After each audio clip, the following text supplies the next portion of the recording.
এক ছিল গভীর জঙ্গলে এক ভয়ঙ্কর বাঘ। জঙ্গলের সব প্রাণীই তাকে খুব ভয় পেত।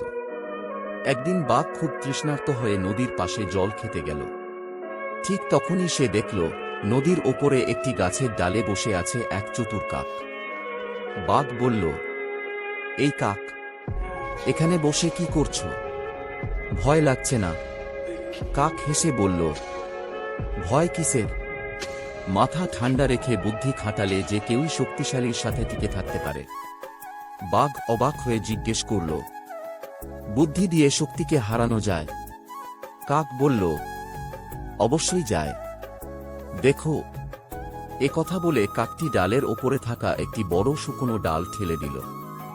ডালটি সোজা বাঘের পিছনে পড়তেই বাঘ ভয়ে লাফ দিয়ে সরে গেল। কাক আবার বলল, শক্তি যত বড়ই হোক, বুদ্ধি সবসময় জয়ী হয়। বাঘ লজ্জায় মাথা নিচু করে বলল, আজ বুঝলাম শুধু শক্তি নয়, বুদ্ধিও গুরুত্বপূর্ণ। তারপর থেকে বাঘ আর কখনো অহংকার করল না।